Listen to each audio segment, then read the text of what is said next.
Hello guys, welcome back to Anju's world. അപ്പോൾ after long time ആണ് ഞാൻ ഇങ്ങനെ ഒരു വീഡിയോ ഇടുന്നത്. സോ ഇതിലെനിക്ക് കുറച്ചൊക്കെ ഒരു സീരിയസ്നെസ് ഫീൽ ചെയ്തുകൊണ്ടാണ് ഞാൻ ഇങ്ങനെ ഒരു വീഡിയോ ഇടുന്നത് കേട്ടോ. ഇതെന്ന് വെച്ച് കഴിഞ്ഞാൽ ഇന്നത്തെ ജനറേഷനിൽ സംഭവിച്ചുകൊണ്ടിരിക്കുന്ന ഒരു കാര്യം. അപ്പം എനിക്കിതിനോട് എനിക്കിത് ഉൾക്കൊള്ളാൻ പറ്റിയില്ല. അപ്പം ലൈക്ക് അങ്ങനെ ആരെങ്കിലുമൊക്കെ ഉണ്ടെങ്കിൽ അവരോടാണ് എനിക്ക് പറയാനുള്ളത്.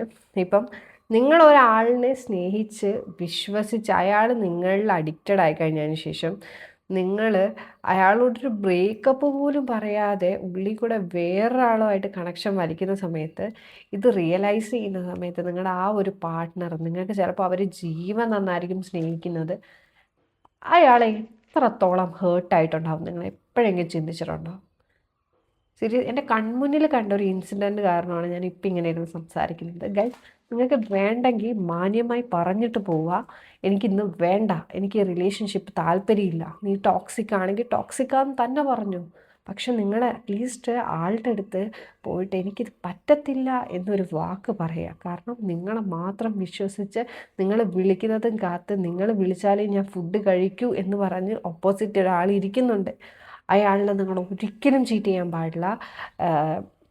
ആക്ച്വലി എൻ്റെ റിയൽ ലൈഫിലൊരു ആരാന്നോ എന്താണെന്നോ ഒന്നും ഞാൻ പറയുന്നില്ല. പക്ഷെ എനിക്ക് അറിയാവുന്ന ഒരു കുട്ടി, അതുപോലെ തന്നെ എനിക്കറിയാവുന്ന ഒരു പയ്യൻ, പുള്ളിക്കാരൻ അവളെ അത്രത്തോളം ആത്മാർത്ഥമായിട്ട് സ്നേഹിക്കുകയാണ്. ഇവർ തമ്മിൽ എന്നും വഴക്കും ബഹളമൊക്കെയാണ്. എങ്കിൽ പോലും ആ കുട്ടിയോട് സംസാരിക്കുന്ന സമയത്ത് അവൾ പറയുന്നത് എനിക്ക് കുഴപ്പമൊന്നുമില്ല, ഇവരെ ഞാൻ കല്യാണപ്രായമാവുന്ന സമയത്ത്, ഐ മീൻ എൻ്റെ വീട്ടിൽ കല്യാണം ആലോചിക്കുന്ന സമയത്ത് ഞാൻ കെട്ടിക്കോളാം എന്നുള്ളൊരു ഉറപ്പിന് മേലാണ് ഈ പെൺകുട്ടി പറയുന്നത്. ആ കുട്ടിയുടെ അടുത്ത് ഞാൻ സംസാരിച്ചായിരുന്നു. ആ കുട്ടി പറയുന്ന ഡയലോഗാണത്. അതിനുശേഷം ഇല്ല, നിനക്ക് വേറെ എന്തെങ്കിലും അഫെയർ ഉണ്ടോ, അല്ലെങ്കിൽ എന്തുകൊണ്ടാണ് ഇവൻ അവോയ്ഡ് ചെയ്യുന്നത് എന്ന് ചോദിക്കുമ്പം എനിക്ക് പഠിക്കണം, എനിക്ക് ജോലി വാങ്ങിക്കണം, എനിക്ക് എൻ്റെ ഫാമിലി ടേക്ക് കെയർ ചെയ്യണം എന്ന് ആ കുട്ടി എൻ്റെ അടുത്ത് പറഞ്ഞു. അപ്പം എനിക്ക് ആ കുട്ടിയുടെ അടുത്ത് റെസ്പെക്റ്റ് തോന്നി. ഓക്കെ, എത്രയും നന്നായിട്ട് സംസാരിക്കുന്നുണ്ടല്ലോ. അപ്പം അവളുടെ ഫാമിലിയാണ്. അവൾ തന്നെ പറഞ്ഞു, ഞാൻ 18ാമത്തെ വയസ്സിൽ റിലേഷൻഷിപ്പിലാവുന്ന സമയത്ത് ഞാൻ മെച്ചുവേർഡ് ആയിരുന്നില്ല. ഇപ്പം എനിക്ക് 20 വയസ്സായി. Now I am matured. അപ്പം ഇപ്പം എനിക്ക് തോന്നുന്നു എനിക്ക് വേണ്ടത് ഇപ്പം റിലേഷൻഷിപ്പ് അല്ല, എനിക്ക് പഠിക്കണം, എൻ്റെ ഫാമിലി എനിക്ക് ടേക്ക് കെയർ ചെയ്യണം എന്ന് പറഞ്ഞു. സോ നമ്മളും വിചാരിച്ചു, അപ്പം ഞാനും ആ കുട്ടിയെ സപ്പോർട്ട് ചെയ്താണ് അന്ന് സംസാരിച്ചത്. അവൾക്ക് ഇഷ്ടമുള്ളിടത്ത് അവൾ പോയി പഠിക്കട്ടെ, അവൾക്ക് ഇഷ്ടമുള്ളതുപോലെ അവൾ പഠിക്കട്ടെ, അവൾ ജോലി വാങ്ങിച്ചിട്ട് ആഫ്റ്റർ ദാറ്റ് അവൾ നിൻ്റെ അടുത്തേക്കല്ലേ വരുന്നത് എന്നായിരുന്നു ഞാൻ ആ പയ്യനോട് ചോദിച്ചത്. പക്ഷേ അവന് ഭയങ്കര കൺഫ്യൂഷനാണ്. ഇവൾ എൻ്റെ അടുത്ത് ഉണ്ടോയെന്ന് ചോദിച്ചാൽ എൻ്റെ അടുത്ത് ഉണ്ട്, ഇല്ലേന്ന് ചോദിച്ചാൽ എൻ്റെ അടുത്തില്ല. അതാണ് ഇവന് കിട്ടുന്ന ഒരു അനുഭവം എന്ന് പറയുന്നത്. കാരണം വിളിക്കുന്ന സമയത്ത് എനിക്ക് സമയമില്ല സംസാരിക്കാനായിട്ട്, എൻ്റെ അച്ഛൻ വഴക്ക് പറയും, നിന്നോട് സംസാരിച്ച് കഴിഞ്ഞാൽ അച്ഛൻ എന്നെ വഴക്ക് പറയും, അച്ഛൻ ഈ റിലേഷൻഷിപ്പ് ഇങ്ങനെ ഫോൺ വിളിക്കുന്നതൊന്നും ഇഷ്ടമില്ല, സമയമാകുമ്പോൾ കെട്ടിച്ചു തരാമെന്നാണല്ലോ അച്ഛൻ പറഞ്ഞത്, നമുക്കതിനനുസരിച്ച് നിൽക്കാം എന്ന് ഈ ചെറുക്കന് വാഗ്ദാനം കൊടുക്കുവാണ്. അപ്പം അവൻ ആക്ച്വലി കൺഫ്യൂസ്ഡാണ്, ഞാൻ എന്താ ചെയ്യേണ്ടത്. അപ്പം ഇവന് ഒരു ഡബിൾ മൈൻഡാണ്. ഇവനാണെങ്കിൽ സൂയിസൈഡ് ടെൻഡൻസി. ഞാൻ അത്രത്തോളം ആ കുട്ടി ഇങ്ങനെ ഒരു സൈഡിൽ ഈ കുട്ടി ഹോപ്പ് കൊടുക്കുകയും ചെയ്യും, മറ്റേ സൈഡിൽ ഈ കുട്ടി എനിക്ക് നിന്നെ അവോയ്ഡ് ചെയ്യുകയും ചെയ്യും. അങ്ങനെ നിങ്ങൾ ഒരിക്കലും ഒരാളോടും ചെയ്യരുത് മക്കളെ. കാരണം എന്താ പറയണ്ടേ, ഈ ഓപ്പോസിറ്റ് നിൽക്കുന്ന ആൾക്ക് അത് താങ്ങാനുള്ളൊരു ശക്തി ഇല്ല, ഉണ്ടായിന്ന് വരില്ല, എല്ലാവർക്കും ഉണ്ടായിന്ന് വരില്ല. അപ്പം അങ്ങനെയുള്ള ഇഷ്യൂസാണ് സൂയിസൈഡിലേക്ക് പോകുന്നത്. പിന്നീട് റിവെഞ്ച് എടുത്തിട്ട് അവർ കൊലപാതകികൾ വരെ ആവാനുള്ളൊരു സിറ്റുവേഷൻ ഉണ്ടാകുന്നത് അങ്ങനെയാണ്.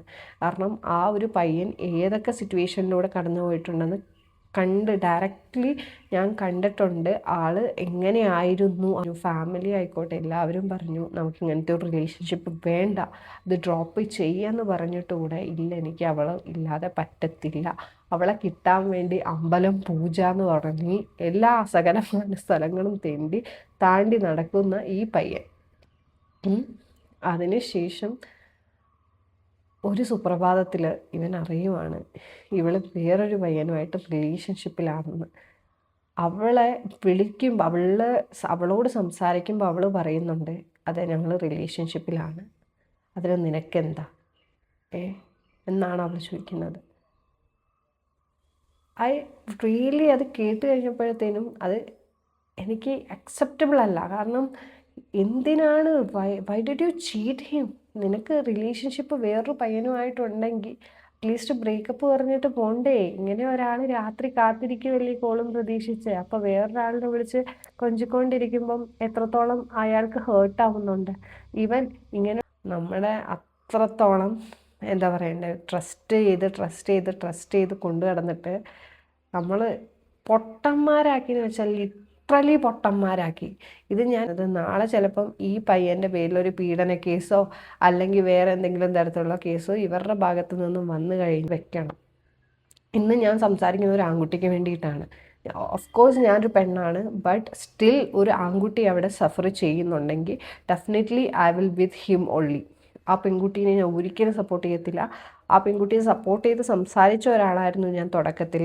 അവൾക്ക് പഠിക്കാനാണ്, ഫാമിലി നോക്കാനാണ് അവളിങ്ങനെ ചെയ്യുന്നത് എന്നുണ്ടെങ്കിൽ ലെറ്റ് ഹർ ഡു എന്ന് പറഞ്ഞവളായിരുന്നു ഞാൻ. പക്ഷേ അതിനുശേഷം നമ്മുടെ അടുത്ത് ഇത്രയും വലിയ ഡയലോഗ് ചെയ്തിട്ട് അപ്പുറത്ത് ചെന്ന് വേറൊരുത്തനോട് കൊഞ്ചിക്കുഴയുകയും അവൻ്റെ കൂടെ പോവുകയും ചെയ്യുന്നത് കാണുമ്പോഴത്തേനും ലിറ്ററലി ഇറ്റ്സ് വെരി അൺസഹിക്കബിൾ മൊമെൻറ്റ് ഗൈസ്. സീരിയസ്ലി നിങ്ങളതിൽ റെക്കോർഡൊന്ന് കേട്ട് നോക്കണം. നിങ്ങൾക്ക് എന്താ തോന്നുന്നതെന്ന് പറയണം. ദയവേത് മക്കളെ, നിങ്ങൾക്ക് ഇഷ്ടമില്ലെങ്കിൽ നിങ്ങൾ ആ റിലേഷൻഷിപ്പിന് നിൽക്കരുത്. ഒരാളെ എത്ര നിർബന്ധിച്ചാലും ഫോഴ്സ് ചെയ്താലും നിങ്ങൾക്ക് അതിൽ താല്പര്യം ഇല്ലെങ്കിൽ നിങ്ങളതൊന്ന് വിട്ടേക്കണം. അവനെ ബ്ലോക്ക് ചെയ്തേക്ക്, അവൻ്റെ നമ്പർ അങ്ങ് ബ്ലോക്ക് ചെയ്തേക്ക്. എന്തിനാ അവനോട് സംസാരിച്ചുകൊണ്ടിരിക്കുന്നത്? ഇപ്പം അവൻ അത്രയ്ക്ക് ഇഷ്ടമുണ്ട്, അവൻ വിളിച്ചു, അവൻ്റെ നമ്പർ ബ്ലോക്ക് ചെയ്യണം. അവൻ കാണാൻ വന്നു, അവനെ കാണാൻ നിൽക്കരുത്. നിങ്ങൾ എന്താ ചെയ്യുന്നത്? കാണാൻ വരുമ്പോൾ പോയി കാണും, എന്തെങ്കിലും സാധനം വാങ്ങിക്കുമ്പോൾ ഒരു ലിപ്സ്റ്റിക്കോ അല്ലെങ്കിൽ എന്തെങ്കിലും ഒരു പ്രോഡക്റ്റ് സാധനങ്ങൾ ഓർഡർ ചെയ്ത് തരുമ്പോഴത്തേനും അത് വാങ്ങിച്ച് വെക്കും. എന്നിട്ട് അത് യൂസ് ചെയ്യും. എന്നിട്ട് ആ പയ്യനെ മാക്സിമം യൂട്ടിലൈസ് ചെയ്യും, ഇപ്പുറത്തെ പയ്യനെ മാക്സിമം യൂട്ടിലൈസ് ചെയ്യും. ആ കുട്ടി എൻ്റെ അടുത്ത് പറഞ്ഞ കാര്യമാണ്, ഞാൻ രണ്ടുപേരെയും കല്യാണം കഴിക്കത്തില്ല. അപ്പോൾ പിന്നെ എന്തിനാണ് അവൾ ഇതിന് നിൽക്കുന്നത്? രണ്ടുപേരെയും at A time she is cheating. Literally guys, ഞാനിത് പറയാനുള്ള റീസൺ വേറെ ഒന്നും കൊണ്ടല്ല. ഇത് എത്ര പേര് കാണുന്നൊന്നും എനിക്കറിയത്തില്ല. കാണുന്നവർക്ക് വേണ്ടിയിട്ട് ഞാൻ പറയുവാണ്, നിങ്ങളായിട്ട് ഒരിക്കലും ഒരാണായിക്കോട്ടെ പെണ്ണായിക്കോട്ടെ അവരുടെ ലൈഫ് വെച്ച് കളിക്കരുത്. നിങ്ങൾക്ക് ഇൻട്രസ്റ്റ് ഇല്ലെങ്കിൽ അവൻ നിങ്ങളെ കൊന്നാലും അതിന് നിൽക്കരുത്. പറയുക, ഫാമിലിയുടെ അടുത്ത് പറയുക, ഇന്ന പയ്യൻ എന്നെ ശല്യം ചെയ്യുന്നുണ്ട്, അല്ലാതെ നിങ്ങൾ അവനെ എന്താ പറയണ്ട, അവൻ്റെ ശല്യം ഒഴിവാക്കാൻ വേണ്ടി എനിക്കിഷ്ടമാണെന്നും പറഞ്ഞിട്ട് വേറൊരുത്തരെ പോയി പ്രേമിക്കുകയല്ല വേണ്ടത്. കൊള്ളാൻ പറ്റുന്നില്ല. ഇന്നത്തെ ജനറേഷൻ നമുക്ക് എല്ലാവർക്കും റിലേഷൻഷിപ്പ് ഉള്ള ആൾക്കാരും ഉണ്ട്, ഇല്ലാത്ത ആൾക്കാരും ഉണ്ട്. പക്ഷേ ഇല്ലെങ്കിൽ ഇല്ല എന്നുള്ളത് മാത്രമേ ഉള്ളൂ. അല്ലാതെ ഒരാളെ ചീറ്റ് ചെയ്ത് നമ്മൾ അവിടെ കൊണ്ടുപോയി ഇട്ടിട്ട് അയാളെ കൊണ്ടുപോയി അങ്ങ് എത്തിച്ചിട്ട് അയാളിനെ അവിടെ നിന്ന് തള്ളിയിടുമ്പോൾ, എനിക്ക് റിലേഷൻഷിപ്പിന് താല്പര്യമില്ല എന്ന് പറയുമ്പോൾ അയാൾ ആ റിലേഷൻഷിപ്പിൽ നിന്ന് കയറി വരാനായിട്ട് എത്രത്തോളം സ്ട്രഗിൾ ചെയ്യുന്നുണ്ടെന്ന് നിങ്ങൾക്ക് അറിയത്തില്ല. അതിൻ്റെ പേരിൽ എത്രത്തോളം ട്രോമാസ് അനുഭവിക്കുന്നുണ്ടെന്ന് അറിയത്തില്ല. ഇനി വീണ്ടും ഒരു റിലേഷൻഷിപ്പ് വന്നു കഴിഞ്ഞാൽ പോലും ആ ഒരു ട്രസ്റ്റ് അവർക്ക് ബിൽഡ് ചെയ്യാൻ പറ്റത്തില്ല. ആ ഒരു റിലേഷൻഷിപ്പ് കാരണം നിങ്ങൾ ഒരു പുതിയൊരു റിലേഷൻഷിപ്പിലേക്ക് പോകുമ്പോൾ നിങ്ങൾക്കുണ്ടാകുന്ന ബുദ്ധിമുട്ടുകളെക്കുറിച്ച് ഒന്നും നിങ്ങൾക്ക് അറിയത്തില്ല. കാരണം സ്റ്റിൽ സഫർ ചെയ്യുന്ന ആളുകളെ എനിക്കറിയാം. അതുകൊണ്ടാണ് ഞാൻ പറയുന്നത്. ഓക്കെ, അപ്പോൾ എനിക്കിത് പറയുമ്പോൾ എനിക്ക് സങ്കടം വരുന്നുണ്ട് ആക്ച്വലി. കാരണം എന്താണെന്ന് വെച്ച് കഴിഞ്ഞാൽ ഒത്തിരി അനുഭവങ്ങൾ ഉണ്ടായിട്ടും പഠിക്കാത്ത ഒത്തിരി ആൺകുട്ടികളോടാണ് എനിക്ക് പറയാനുള്ളത്. മക്കളെ, നിങ്ങളുടെ വീട്ടുകാർ പറയുന്ന പെൺകൊച്ചിനെ കല്യാണം കഴിച്ച് നല്ലപോലെ ജീവിക്കുക. ഇപ്പം നമുക്ക് പഠിക്കേണ്ട പ്രായമാണ്, ജോലി വാങ്ങിക്കേണ്ട സമയമാണ്, അത് ചെയ്യുക. റിലേഷൻഷിപ്പ് എന്ന് പറയുന്നത് നിങ്ങൾ ഒരിക്കലും അതിനെ പ്രൈമറിയായി കണ്ട് അവൾ വിളിച്ചില്ലെങ്കിൽ ഞാൻ കഴിക്കത്തില്ല, അവൾ വിളിച്ചില്ലെങ്കിൽ ഞാൻ ഉറങ്ങത്തില്ല, അവളെ എനിക്കിപ്പോൾ വിളിച്ചില്ലെങ്കിൽ ഭ്രാന്ത് പിടിക്കും, അതല്ല ലൈഫ്, അതിലേക്ക് പോവരുത്. ഞാൻ ഇപ്പോഴും നിങ്ങളോട് പറയുന്നത് എന്തുകൊണ്ടാണെന്ന് വെച്ച് കഴിഞ്ഞാൽ നിങ്ങൾ കരയാതിരിക്കാൻ വേണ്ടിയിട്ടാണ്. ഇപ്പം ആ കുട്ടി കരഞ്ഞപ്പം ആസ് എ ബ്രദർ അവൻ കരഞ്ഞപ്പം എനിക്ക് സഹിക്കാൻ പറ്റിയില്ല. അതുപോലെ തന്നെയാണ് നിങ്ങൾ ഓരോരുത്തരും. എനിക്ക് പെൺകുട്ടിയാണേലും ആൺകുട്ടിയാണേലും നിങ്ങൾക്ക് എന്തെങ്കിലും ഇഷ്യൂ ഉണ്ടെങ്കിൽ നിങ്ങളുടെ പാരൻസിൻ്റെ അടുത്ത് ഡയറക്റ്റ്ലി സംസാരിക്കുക. നിങ്ങൾക്ക് എന്തെങ്കിലും കൗൺസിലിംഗ് വേണമെങ്കിൽ you have to go and attend that.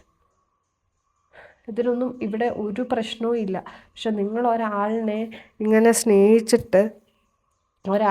സ്നേഹിച്ചിട്ട് അയാൾക്ക് അത്രയും ഹോപ്പ് കൊടുത്തിട്ട് വേറൊരാളുടെ കൂടെ പോകുമ്പം ഈ ഒരാളുടെ മാനസികാവസ്ഥ നിങ്ങൾ ചിന്തിച്ചിട്ടുണ്ടോ? അയാൾ മരിച്ചു കഴിഞ്ഞാൽ ജീവിതകാലം മുഴുവൻ നിങ്ങൾക്ക് വേറൊരാളുടെ കൂടെ സന്തോഷമായിട്ട് ജീവിക്കാൻ പറ്റുമോ? എന്ത് ഷുവർട്ടിയാണ് ഉള്ളത് അവൻ നിന്നെ ജീവിതകാലം മുഴുവൻ നോക്കുമെന്ന്? ഈ പോകുന്നവൻ നിനക്ക് ഉറപ്പ് പറയാൻ പറ്റുമോ? അവരുടെ വീട്ടുകാരെ നിന്നെ കൺസിഡർ ചെയ്യുമെന്ന് നിനക്ക് ഉറപ്പ് പറയാൻ പറ്റുമോ? സത്യം പറയാൻ നമ്മൾ കഷ്ടപ്പെട്ടു പോകുമെന്ന് പറഞ്ഞാൽ കഷ്ടപ്പെട്ടു പോകും. വിദ്യാഭ്യാസം എന്ന് പറയുന്ന സാധനം വേണം, അതുപോലെ തന്നെ വിവരം എന്നുള്ള സാധനവും വേണം. ഇത് രണ്ടും ഉണ്ടെങ്കിൽ മാത്രം നമുക്ക് ജീവിക്കാൻ പറ്റത്തുള്ളൂ. ഓക്കെ, ഒരിക്കലും ഒരാളുടെ അടുത്തും ചതിക്കരുത്, ചീറ്റ് ചെയ്യരുത്. നിങ്ങൾക്ക് പറ്റത്തില്ലെങ്കിൽ എത്ര കഷ്ടപ്പെട്ടിട്ടാണെങ്കിലും നിങ്ങൾക്ക് പറ്റത്തില്ല എന്നുണ്ടെങ്കിൽ ഈ റിലേഷൻഷിപ്പിൽ നിന്ന് നിങ്ങളങ്ങ് പിന്മാറിക്കൂ. That's it. അല്ലാതെ വെറുതെ ഹോപ്പ് കൊടുത്ത് ഒരാളിനെ കൊല്ലാക്കൊല ചെയ്യരുത്. ആ ഒരു പയ്യൻ കാരണം, ആ പയ്യൻ്റെ ഈ ഒരു മാനസികാവസ്ഥ കാരണം അനുഭവിക്കുന്നത് അവൻ്റെ അമ്മയാണ്, അവൻ്റെ പെങ്ങളാണ്, അവൻ്റെ വീട്ടിലുള്ള ബാക്കിയുള്ള അംഗങ്ങളാണ്. നിങ്ങളാണ് അവനെ ഭ്രാന്തനാക്കിയത്. അവൻ ആ റിലേഷൻഷിപ്പിലേക്ക് പോകുന്നതിന് മുന്നേ എന്താണോ ഏതാണോ എങ്ങനെ ജീവിച്ചുകൊണ്ടിരുന്ന പയ്യനാണ് ഇന്ന് മെൻ്റലി ഇത്രയും ഡൗൺ ആയിട്ട് നമുക്ക് കണ്ടിരിക്കാൻ പോലും പറ്റാത്തൊരു സിറ്റുവേഷനിലേക്ക് വന്നിട്ടുള്ളത്. Do you know that? ഇത് കാണുന്നുണ്ടെങ്കിൽ definitely I M telling you, don't play with others feelings. Okay, because എന്താണെന്ന് വെച്ച് കഴിഞ്ഞാൽ ഇതിനൊക്കെ നിങ്ങൾ അനുഭവിക്കേണ്ടി വരും. നിങ്ങൾക്ക് നാളെ മക്കളുണ്ടാവും. അവർ കരയുമ്പോഴേ നിങ്ങൾ അതിനെക്കുറിച്ച് ആലോചിക്കത്തുള്ളൂ. ഇന്ന് നിങ്ങൾക്ക് ഇതൊക്കെ തമാശയായിരിക്കും. അവൻ എന്താണെന്ന് വെച്ചാൽ ചെയ്യട്ടെ, അവൻ ചത്താലും എനിക്കൊന്നുമില്ല, അവനെ പ്രേരണ ആത്മഹത്യ, നീ പോയി ചാവട എന്ന് പറഞ്ഞ് തള്ളി വിടുവല്ല, ആത്മഹത്യയിലേക്ക് തള്ളി വിടുവല്ല വേണ്ടത്. ഓക്കെ, അത്രേ എനിക്ക് പറയാനുള്ളൂ ഗൈസ്. നിങ്ങൾ അപ്പോൾ ഗൈസ്, എനിക്ക് നിങ്ങളോട് പറയാനുള്ളത്, നിങ്ങൾക്ക് റിലേഷൻഷിപ്പ് സാറ്റിസ്ഫൈഡ് അല്ല, അല്ലെങ്കിൽ റിലേഷൻഷിപ്പിൽ പോകാൻ ഇൻട്രസ്റ്റ് ഇല്ല എന്നുണ്ടെങ്കിൽ വെറുതെ മറ്റുള്ളവരുടെ ടൈം കളയാൻ നിൽക്കരുത്. സ്റ്റേൺ ആയിട്ട് പറയുക, ഐ കാണ്ട്, എനിക്ക് പറ്റത്തില്ല, എനിക്ക് റിലേഷൻഷിപ്പ് മുന്നോട്ട് കൊണ്ടുപോകാൻ പറ്റത്തില്ല എന്ന് പറഞ്ഞതിന് ശേഷം മാത്രം വേറൊരു റിലേഷൻഷിപ്പിലേക്ക് പോവുക. വെറുതെ രണ്ടുപേരെയും പൊട്ടന്മാരാക്കരുത്. That's it. Thank you guys.